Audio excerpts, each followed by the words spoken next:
mun aure shi wani abu ne wanda Allah subhanahu wataala ya kaddara tsakanin mace da namiji, domin za mu ga cewar yawanci idan ba mace za ga shi kai namijin za ga ba zai ji daɗin rayuwarsa, ita ma kuma macen idan babu namijin ba ta ji daɗin rayuwarsa, domin abokan juna ne za ga cewar kowane irin yanayi za ga suna tare.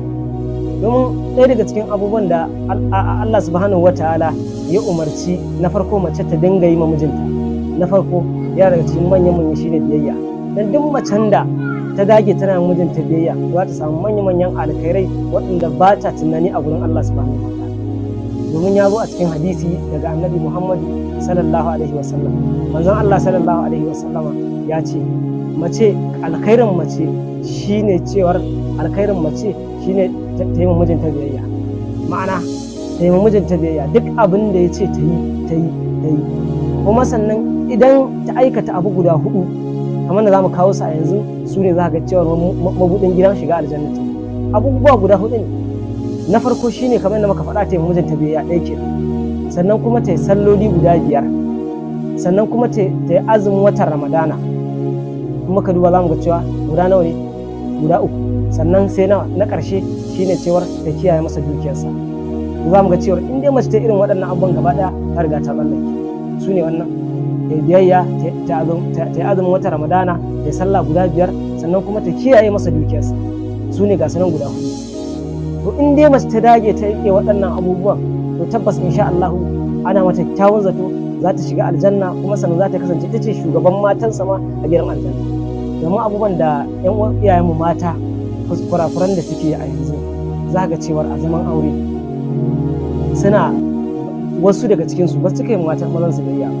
Kuma kada ki manta fa a zaman aure fa mijinan naki da ke ganin sa fa shine fa aljanna ki tana karkashin tafin kafarsa. Idan kika masa biyayya za ki shiga aljanna, idan kuma kika wulakanta shi za a shiga ɗan gidan da ba a san a faɗe shi. Allah subhanahu wataala ya kiyaye. Domin shi na farko biyayya ta kasu kashi daban-daban. Shine zamu ga cewar ma'ana biyayya duk abin da ya ce miki ya ce ki kuma abubuwan da ya hana yake ki hannu, to shine wannan. Domin manzon Allah sallallahu alaihi wasallam ba a son mace ta ringa daga sautinta ya fi mijinta, ma'ana sautinta ya fi na mijinta. Duk abin da irin maganganun da Sali za ta yi ma mijinta ana so ta yi masa magana ne a cikin ruwan sanyi da kamala da tausasawa. Kuma sannan irin maganganun da za ta yi ma mijin nata ba a so maganganun nata misali ta dinga yi irin maganganun da za ta yi mata yan uwanta ko wasu wanda irin kannansa ko wasu da dai na kusa da shi, ma'ana ahalinsa. Ana so shi maganganunsa da za ta dinga yi da rangwada da karera da yanayin dukkan wasu abu ta mai dinga mai da tausan lafazi, ma'ana kaulan layira, magana mai daɗi ake so ta dinga masa. Domin ya zo a hadisi Annabi Muhammad sallallahu alaihi wasallam ya faɗa a hadisi ya ce a mace idan ta yi mijinta biyayya ta kwana 7, ma'ana ta kwana 7, to Allah subhanahu wata'ala ma'ana Allah zai kulle kofar shiga hanyar, Allah zai kulle kofin jahannama gaba ɗaya guda 7 ɗin. Allah zai kulle su. In ya kulle su Allah zai buɗe mata kofofin gidan aljanna guda 8. Duba mu gani fa, kuma za ta kasance ma'ana ɗaya daga cikin 'yan aljanna in ta yi waɗannan ta yi mijinta biyayya ta kwana 7. Sama za ga yawanci yanzu abubuwan da ake ci za ga mata ba sa yi ma salon su biya, domin shi Allah subhanahu wataala wannan umarni ne na Allah. Allah subhanahu wataala ya faɗa a cikin alkur'ani ya ce fanki huma ɗaba da kulmin nisa'i masana wasu lasawar ba fanki mutum Allah ta alifa da tanima wa da katiba.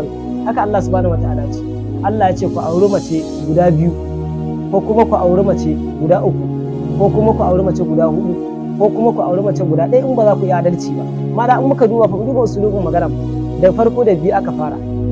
Idan za ka yi auren mace guda 2 saboda adalci shine wani abu, adalci. In ka ga ba za ka yi adalci ba za ka cewar sai ka aure mana guda 1 tun daga 2 aka fara. In ba za ka yi adalci ba da kuma sai ka tsada kwaya 1, amma in za ka yi adalci ka yi bin ka labas sai kai guda 2. Idan kuma ka gara da karfi da sauransu kana da za ka iya rike mata 3 sai kai guda 3. In karfin ka ya kai za ka yi adalci kuma za ka yi kana da abin da za ka ci da su sai kai guda 4. In kuma kaga baka da wannan abin gaba ɗaya ba za ka iya a zuciyarka sai kai guda 1. Domin abin da yake wakara in muka duba alkhairin da alkur'ani ya faɗa a cikin wannan ayar akwai tarin abubuwa da yawa, amma kuma har ya zo kan karshe a magana in ba za ka yi amma kuma kaza ma malakace ma kuma abin da muku ta mallaka, haka aka yi. Za mu ga cewa abin nan na a cikin Alƙur'ani, domin in ka duba za ga cewa a yanayin population na mata za ga cewa sun fi maza yawa sosai kwarai da gaske, sun fi yawa sosai. So amma idan misali aka ce misali kina da miji, misali kika ce ke ba za ki dai ƙara kishiya, za mu ga cewa kada ki manta kina da yaya za ki haihu, sannan in ba za ki haihu ba akwai ƙannanki misali suna za su iya tasowa su ma su yi aure su haihu kuma a tara mata, to suwa za su aure su? Za mu ga cewa babu. Ko in ma misali in ma ba ƙannanki maybe ke in Allah ya kaddara ke ce kika fara shiga da wuri, za mu ga cewa ba lalle bane maybe ya kasance a ce kina da yaya haka misali, ke kuma za ki ji daɗi ne ya kasance a ce kina ganin iyayeki ko ƙanuwarki a cikin gida ba ta da mijin aure, ai ba za ki ji daɗi ba. To yasa wannan abin da Allah subhanahu wataala har ya kai zuwa mace hudu, namiji ya auri mace hudu in dai zai iya adalci kuma yana da irin abin da zai ci da su.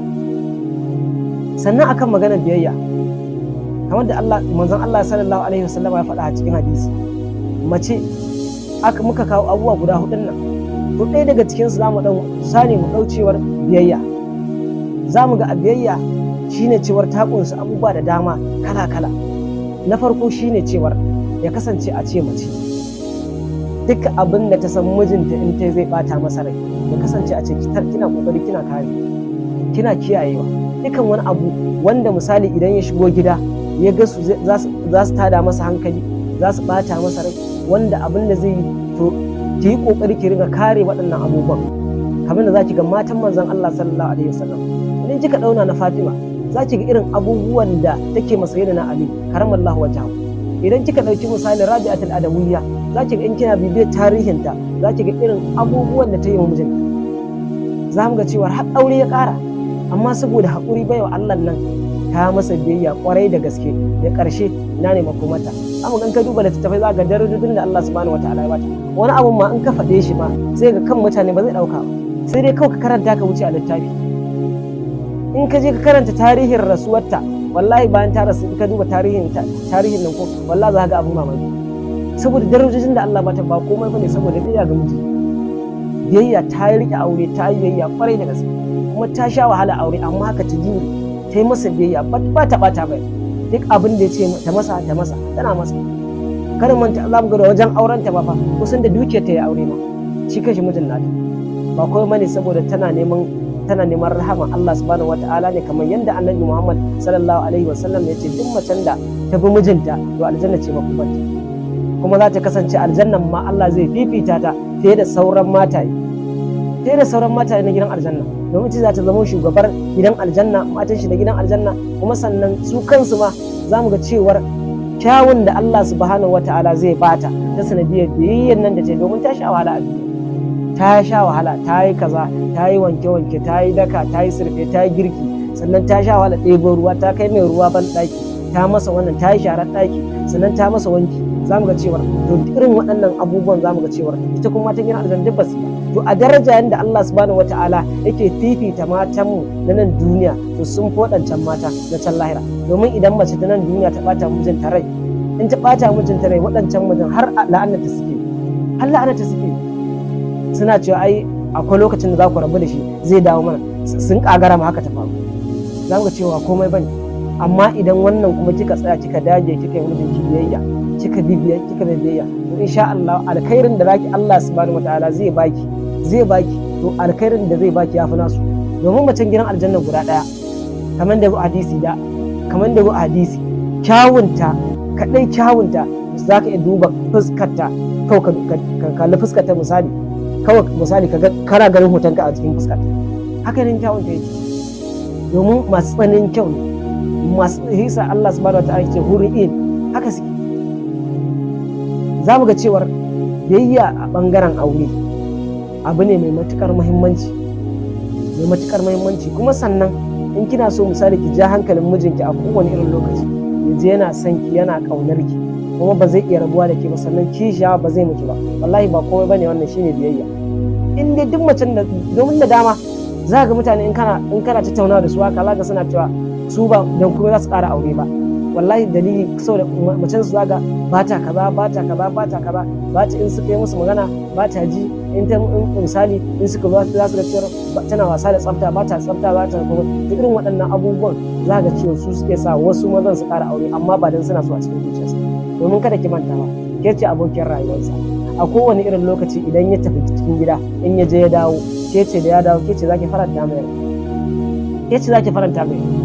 In muka ɗauka bayan iyayen shi na farko tun ya taso tun yana ɗan ƙarami za mu ga cewar kusan mata tarbiyya tana hannun mata ne, domin namiji zai fita in ya fita ba zai dawo ba, wani mafi akasari ɗan kasuwa ne zai fita ba zai dawo ba sai ya samu kimanin kusan in ya fita tun karfe 8 na safiya ko a ce 7:30 to ba shi zai dawo mafi akasari sai karfe mafi akasari wasu haka za gani, wani ma ba ma hudun ma zai dawo ba, wani sai 6 kai wani ma ba ma 6 zai dawo, wani ma zai kai kimanin kusan sallar isha'i ne sannan zai dawo. Za mu ga cewa duk irin abubuwan da yake wakana a cikin gidan nan to shi fa wannan mutumin ba kuma mai gidan nan ba zai sani ba yasa ake so mata in ka tashi yin auren mace ko a bangaren aure, mana manzon Allah sallallahu alaihi wasallam ya faɗa hadisi ya ce za ka yi auren mace dan abubuwa guda 4. Na farko